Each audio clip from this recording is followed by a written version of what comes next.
What up, what up, what up, Meet Up fam? It is your host, Mr. 14, and I have my producer, my lovely producer, along with me. Miss Siobhan, how are you guys? And we have a special spotlight edition today to shoot with Jay. But before we get into that, we're going to bullshit around for a little bit, see what's going on. It's his favorite part of the show. Of course. It's just talking to my friends and seeing how my friends are doing. How was your weekend? How was your week and your weekend and everything? It has been a crazy week. I'm not complaining. I said I'm not going to complain. It's just been work and the kids. It's been crazy, but I'm blessed. I'm not complaining at all. Craziness is good. Craziness is good. I'll take it, right? How was your week? My week was different. It was fun. It was fun. It was very different. All right. Some new changes that I have going on here, so I'm excited about.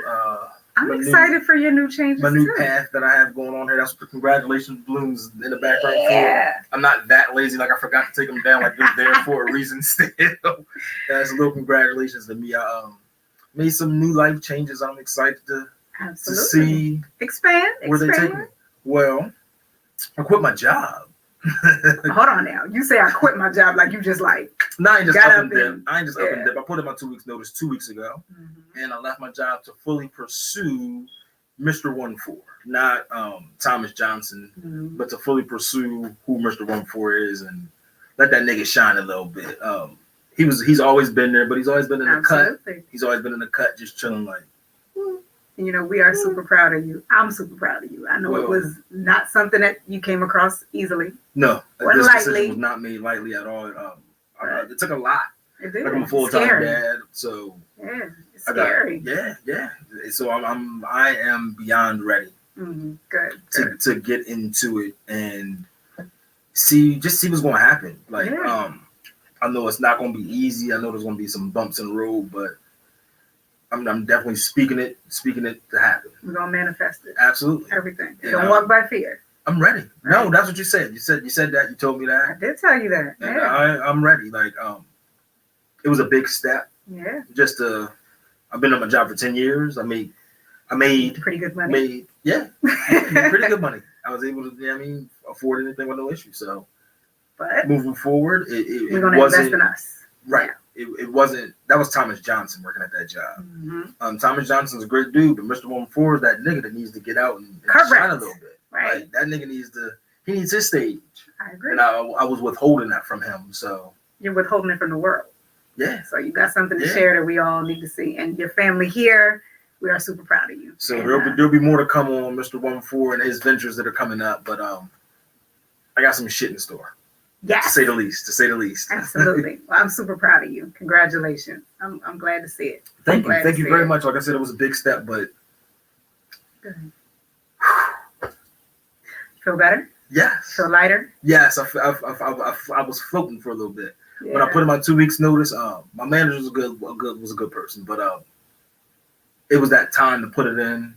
And usually when you have that discussion with somebody, you go into it with some butterflies or some angst. It felt right. Nigga, I ain't had shit going on. Like, that's how you know. It wasn't no offense to her or anything. It was like, look, I'm about this bitch. Like, I got to go. About this bitch.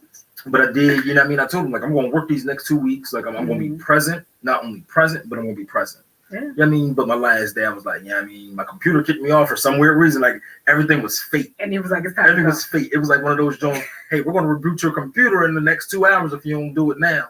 So I let it run its course.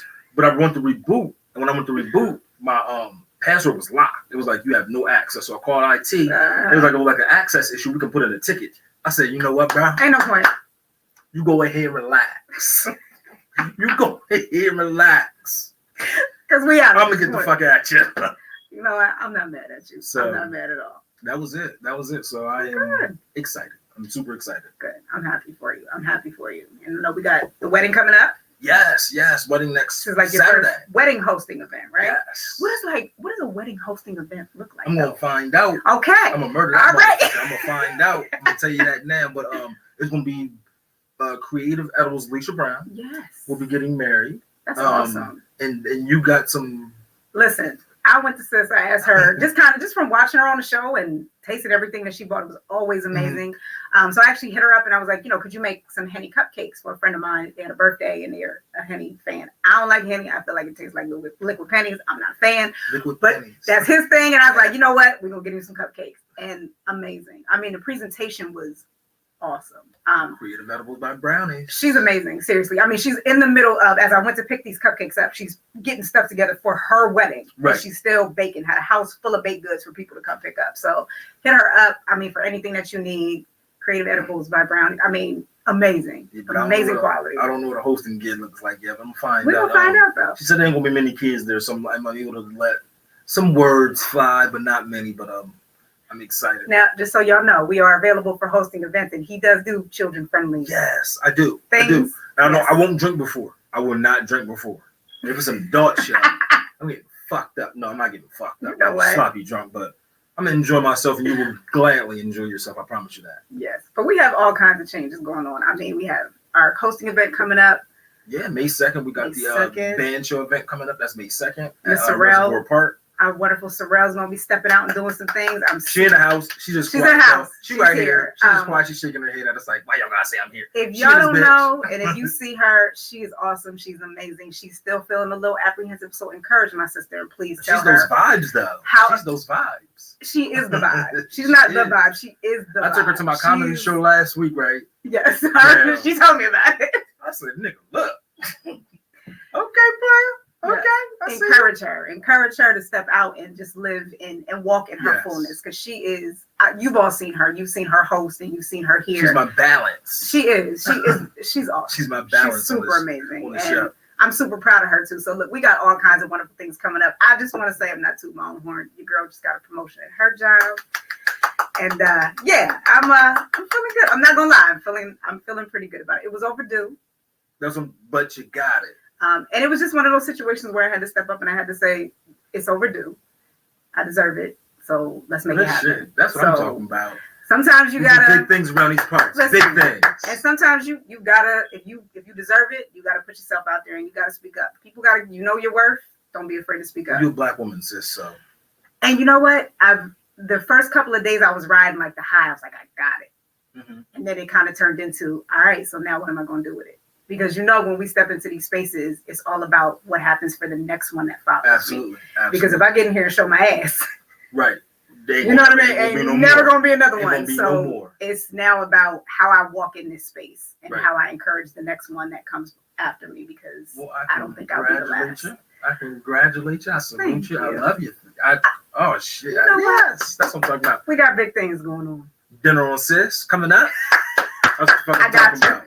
But I'm excited about this interview we about to have with Jay. About this. Yeah. It's overdue. It's long overdue. It's a discussion that people don't like to have. People are uncomfortable having. Mm-hmm. But fuck that. We about this. We about this for everybody. It's not about us. It's about everybody, and that's what we kind of need people to understand coming into this. This is always a safe space. Mm-hmm. We always about us first.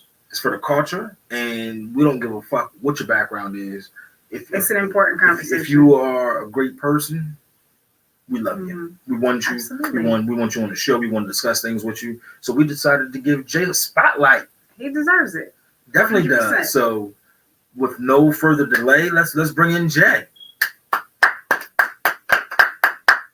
We got right. Jay Darkskin is shit. He's coming in. Like Jay Darkskin is shit. Yeah. But there we go. There you go, Jay. We got you. Hey Jay, how are you? That's there? Are you muted? There you go. All right. I know you're feeling a little okay. Can y'all hear me? Coming out. We got you. Yeah, we can hear you. Yes. Yeah. We know you're feeling a little under the weather, so we appreciate you joining us regardless. So we're excited for this conversation today. Very much so. Thank you. I'm excited to be here with you guys. Well, good. So the first thing, just open up. Just tell us a little bit about yourself.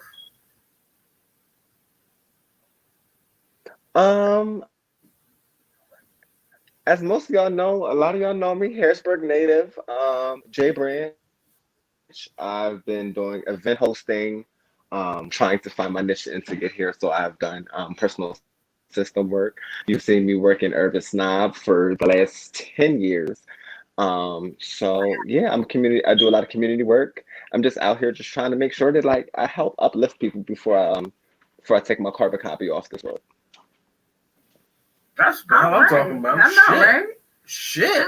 And speaking of event hosting, we do event hosting as well. However, the first time I seen you host an event, no, the first time I saw you host an event, I'm not sure if you remember, it was at a painting set at Crawdaddy's. Nice.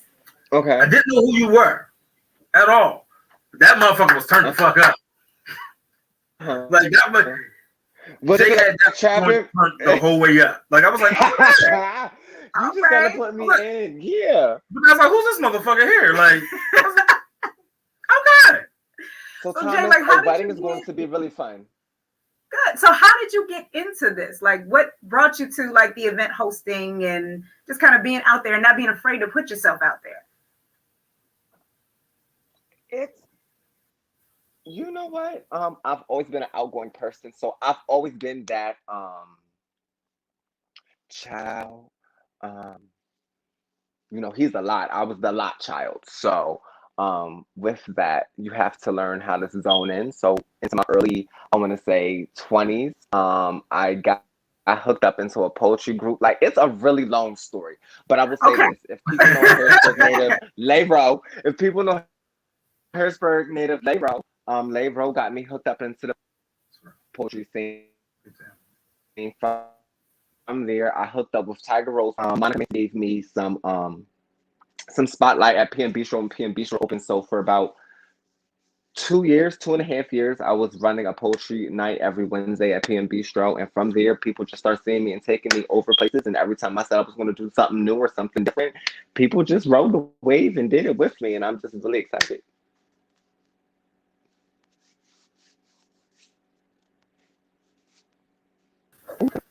Okay.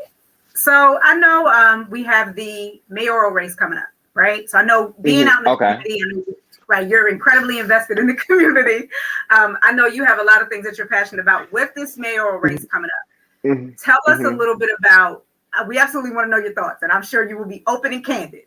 But what are some of the things that are important to you, and where do you feel like you want to see some of these candidates, if they are fortunate enough to become our mayor for this city, where you want to see them go with some of those things? I want new visions. I want to see them be innovative in exactly what's going on in our city. I want to see different rights, make sure that everyone is included, like this whole downtown and then the rest of the city type of situation going on. I want to see jobs created for minority people within the Harrisburg districts.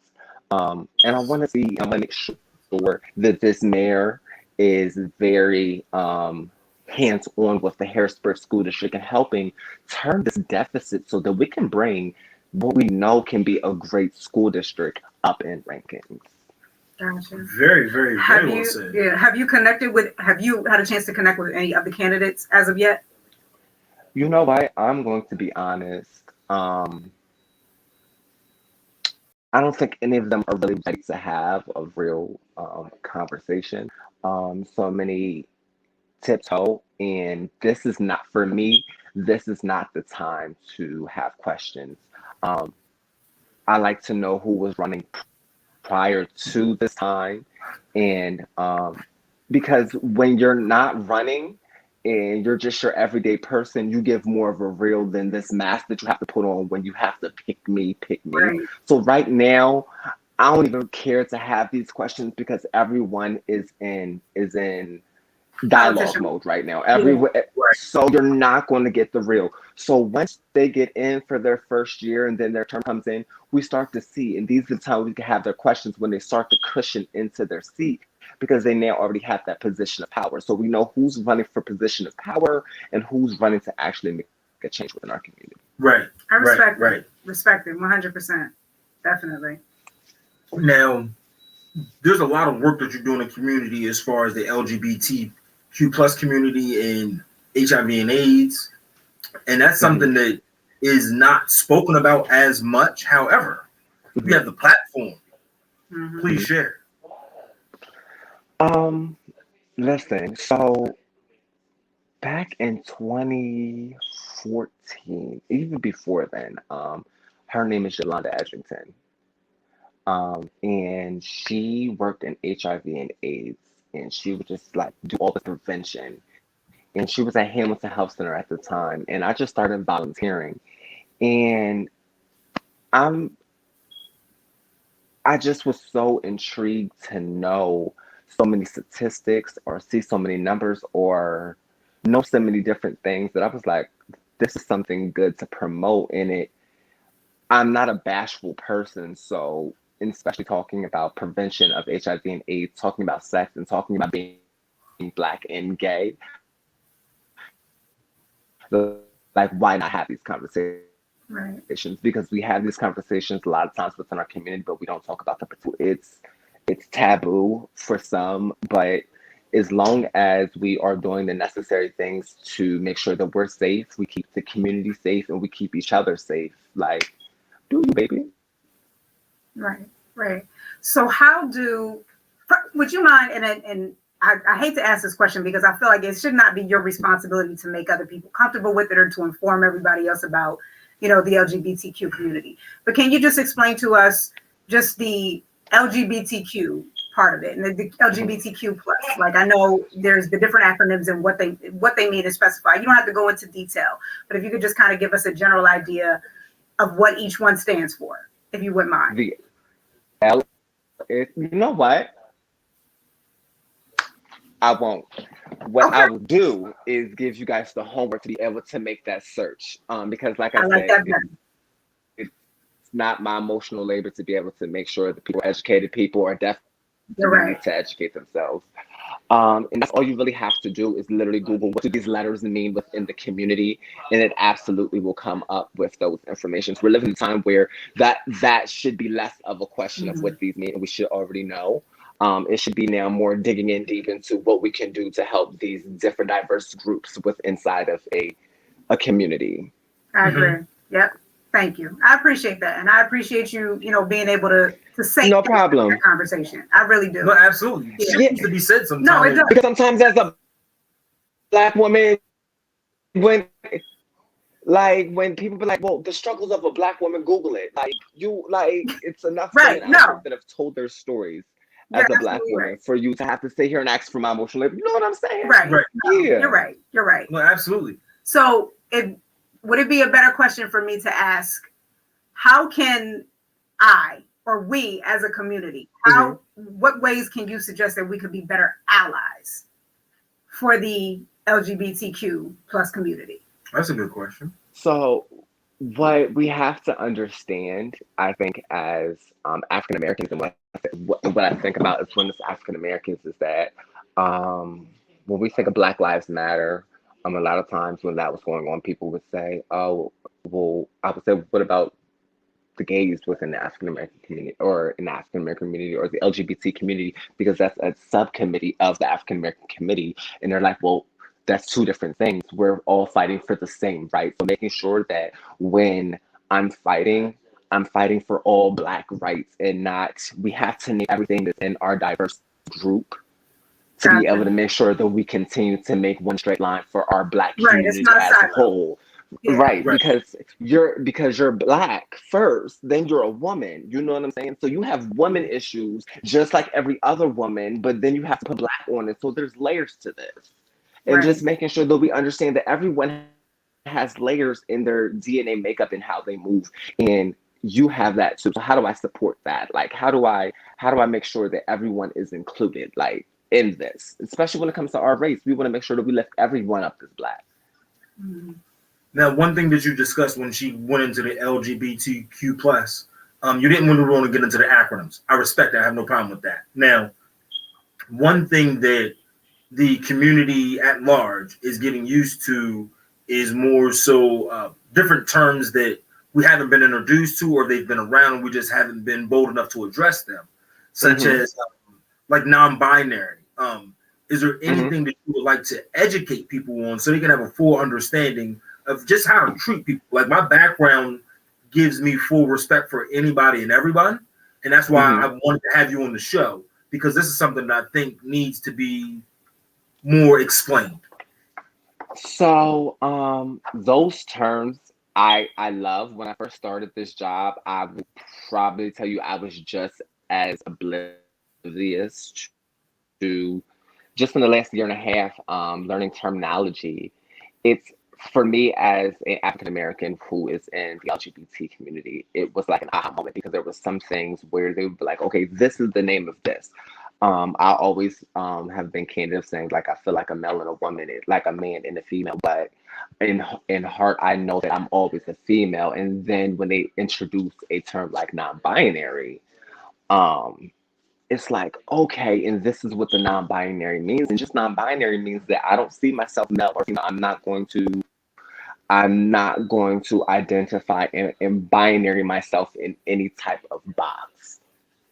I just find myself sexually fluid. I believe everyone is sexually fluid. Everyone has that some type of aha moment in them. And it just takes somebody to like, you know what I'm saying?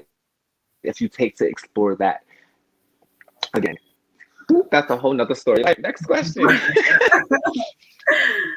No, I appreciate it because I think like for me, I never have to step out and say, I don't have to introduce myself as, hey, I'm a heterosexual Black woman. I don't have to do that. So I don't feel like it's not sure. Why does anybody have to identify that? I don't understand why anybody has to feel this need or this societal justification to say, well, I'm a trans, like that's just not, it's not your responsibility. It's not something that should define your entire life.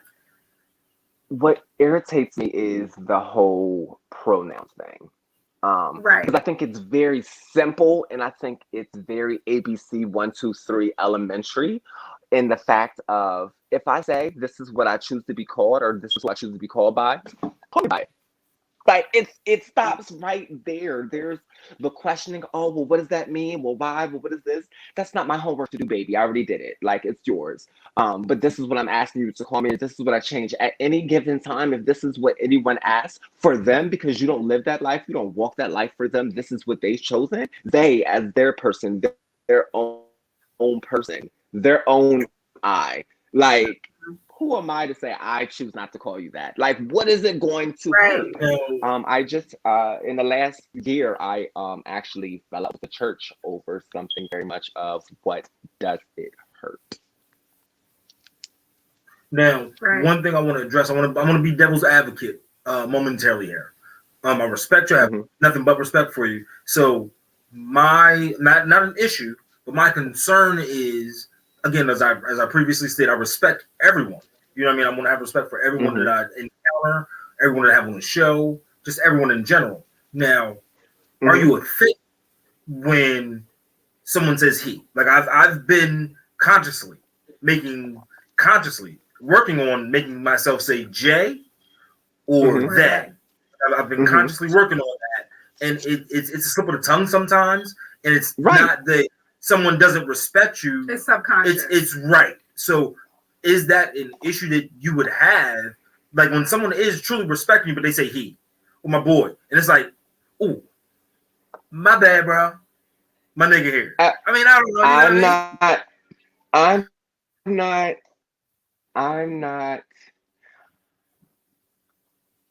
I don't get hung up on slip ups. If I introduce myself or reintroduce myself as this, and just like everyone else, it's the intention behind it. If you blatantly like, okay, Jonathan, I'm gonna be like, and you know the difference. Okay. Yeah. All right. So this is, I have to now redirect you. This is what I've chosen. And or at the it's the intent. It's the intent. Like if you like we're in staff meetings and I'm honest, I'm right now going through a transition. So just this is why we started just with J, because I'm not time to roll out. And with my team. But it's that like, and there's sometimes where they be like, all right, he, and be like, okay, what I'm saying is she, so they're taking that time to be able to, and that's right now who only needs to be comfortable or who I need to be comfortable with me with it right now. Right. And as my family is getting that down, once my family gets it down, everybody else, I don't care if you get it down. Like, but this is what's going to be told. But the people Right. that are close to me, I'm working with right now to be able to get it done. Yeah. So do I get hung up? No. If you are intentionally being rude, or you're just like, oh, I don't understand that. And that's a lot of times with people, I don't understand it. Who gives a fuck if you understand it? That's not for you. Right. Like, it's Like, not what just does it more do as to times as you? an African American community. I hate to be the one to say it, that we don't want to be open. It doesn't do anything to toxic older generation. Like the older generation, they grew up through some toxic ass shit, Very much so. through some toxic ass errors. My parents come from the Jim Crow, well into her six. One of the hottest boxing coaches out here. Like, I come from a very like good, like strong family, but they come from old roots. It wasn't Right. easy telling your 60-something-year-old mother about a transition. You know what I'm saying? Like, when they're used to saying, yeah. So right now, I'm not hung up. I think that people just need to respect. It's just a respect meter. It's just respect. Yeah, absolutely. No, I Has there agree. been I any think when more? people try not to respect pronouns, I can only revert it back to, if you're not trying to, it reverts me back to someone saying,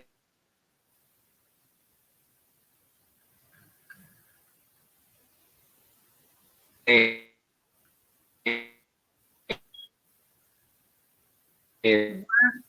losing you a little bit. No, we lost you there for a second, Jay. calling you an Oh, Yeah. I word. know exactly. Like, Where he's that's not going my with it. name. Or calling a female the B word. Like, that's Right. the Look, even with the technical difficulties here, I We know where understand he's exactly going with it. Yeah. what's happening. We know where he's going. And that with makes 100% sense. Exactly Right. what you're saying there, Jen. Now, we're about to bring you back in here in a second. Yeah, There, we we lost apologize him a about little the technical difficulties. But I mean, it's everything that he's saying makes perfect sense. I mean, it's just, you know, call me a nigga, call me a bitch. Like, why? You know what I mean? It's just a motherfucking nigga. settle down. But what he's saying, I mean, it absolutely. I did the clap. You did the whole clap. It makes perfect sense. And I mean, it's just, chose we got you back. No, we got you Okay, back, Jay. sorry, we were having some technical difficulties there, but we got you now. called. Nope, you are absolutely Yeah, right. no. And it's We not know just where you're going. for you to call me something else.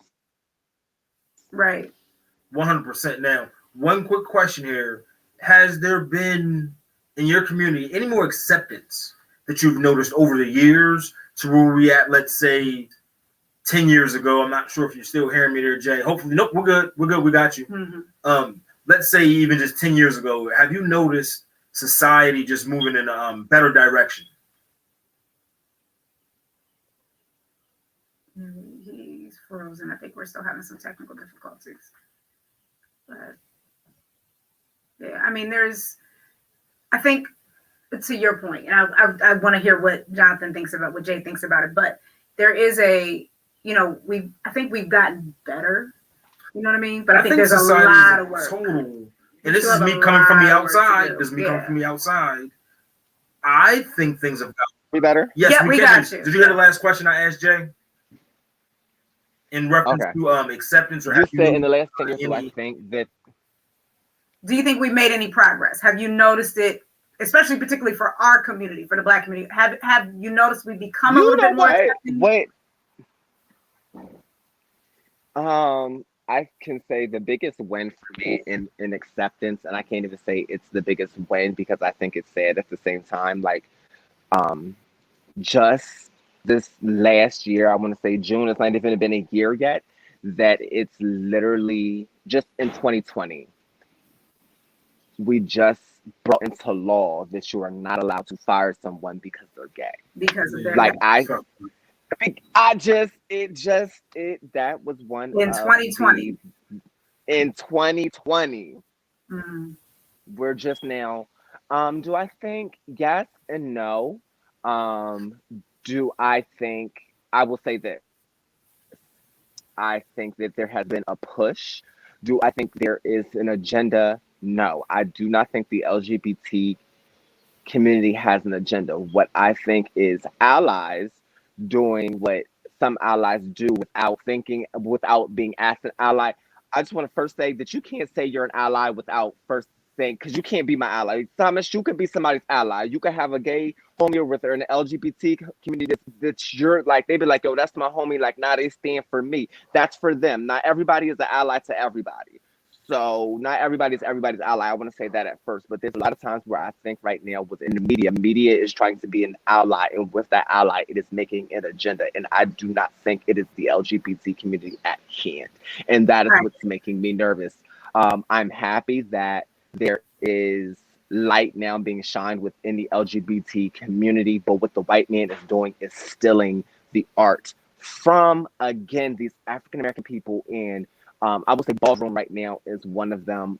As it is coming up, I'm just hoping that you give these people what they deserve and for what they work for. I have a lot of my significant other, a lot of my friends and family are now inside of the ballroom scene. So just seeing that and just seeing how fast it is now rising with different shows coming out and stuff like that, I just want to make sure that at hand is making sure pay these people their money.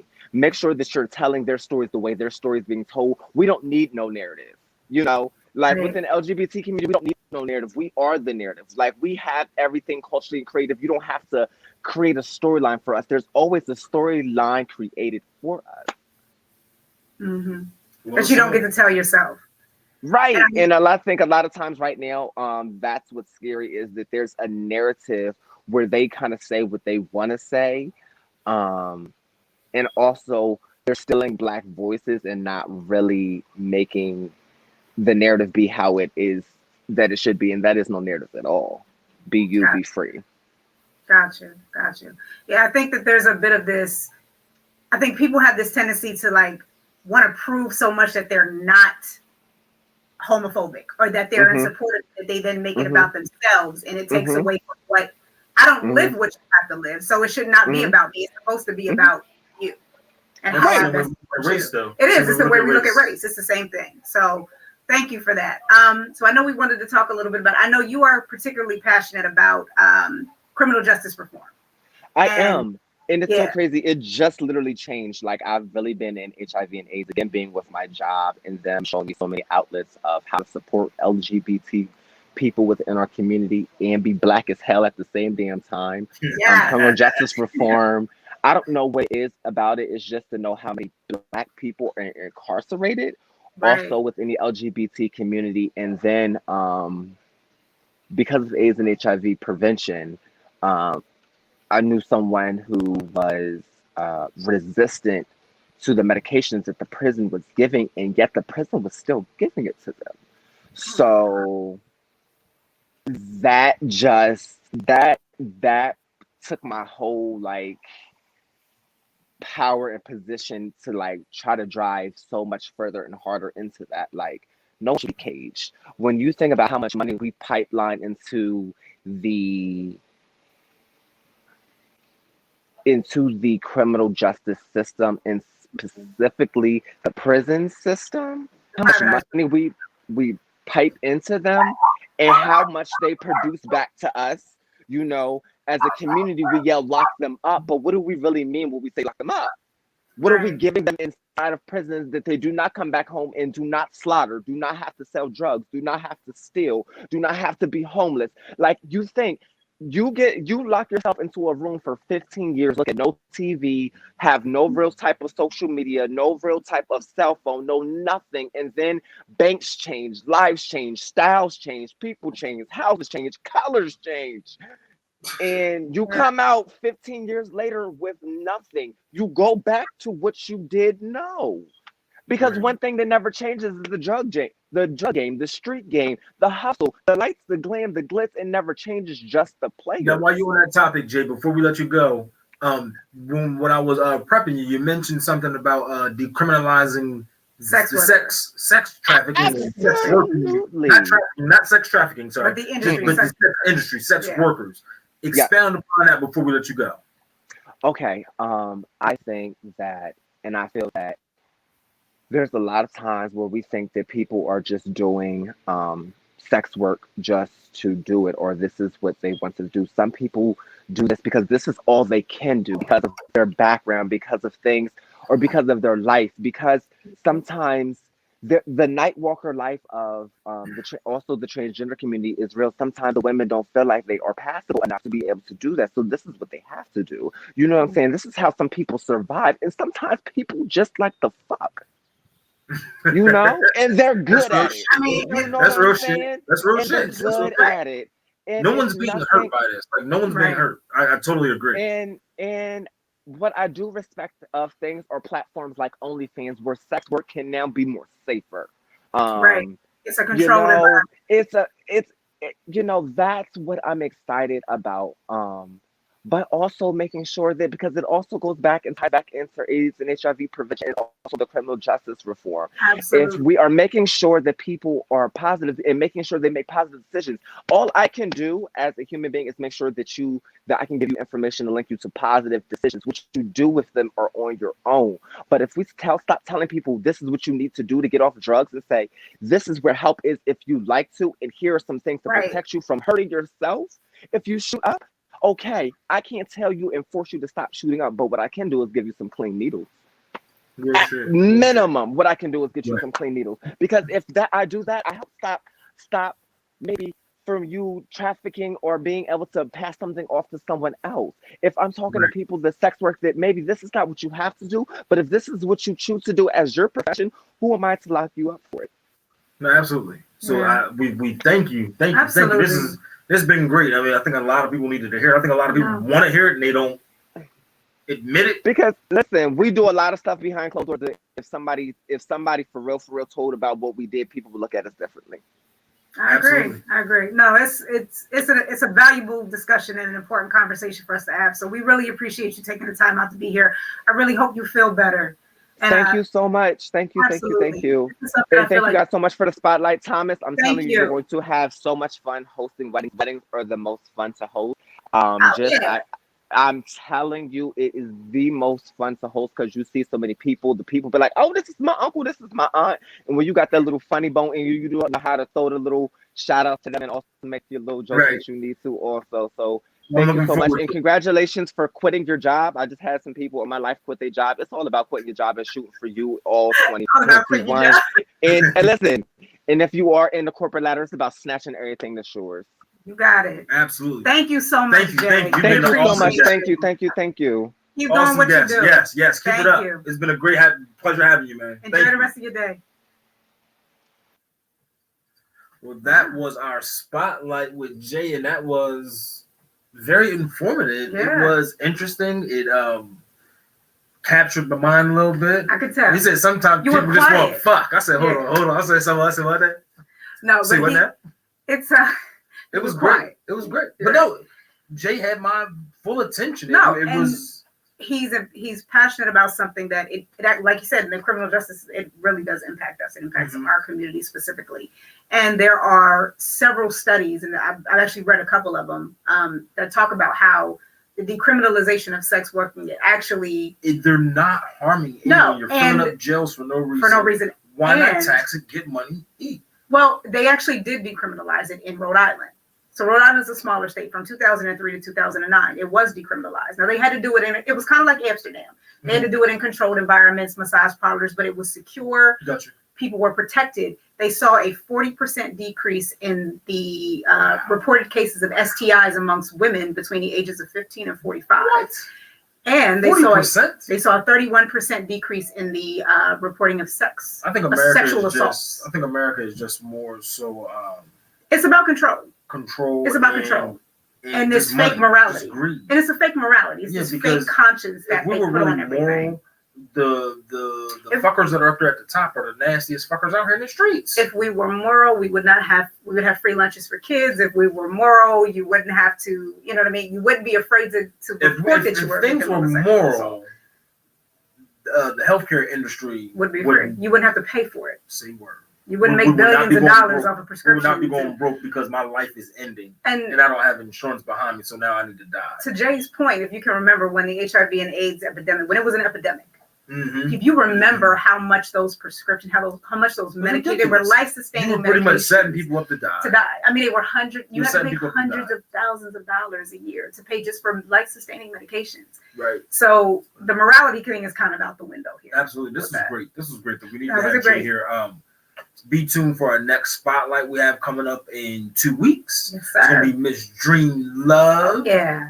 Next week for our show we have Mr. Stephen McCullough, which is my Mhm. barber. My barber be have me look right. And on top of that, we're gonna have Miss Brandy Moore. Absolutely. Having a discussion about co-parenting. We're gonna be discussing co-parenting next week. So for anyone who doesn't know, Brandy Moore is my ex-wife and the mother of my oldest 3 children. So next week is gonna be fun. Absolutely. Still informative. That's what we do. More fucking giveaways. All of that. All that. Hey, Mr. DJ, Hey, Producer's Mr. Corner. DJ. We're gonna have some more Taste It Live. We got Chevy's Kitchen coming next week to Taste It Live. I know he loves food. Yeah, that'd be my partner. That'd be having me rub every part of my body, Oh, yo. my Like, goodness. yeah. No, but it's going to be a great segment. In our next spotlight segment, you'll actually have Sorrel. We'll be hosting with our DJ Pizza. So with Miss Dream Love. yeah, so look forward to it. But we thank you guys for joining us. Hit us up again if you need anything. The meetup broadcast at outlook.com if you need anything for your hosting events. If you're interested in being on the show, we're happy to have you. So hit us up at any time. We'll be sure to get right back to you. Holla at us. Thank you all for tuning in. Thank you so much for joining. We'll see you next time. Have a great rest of your night, guys. Thank you.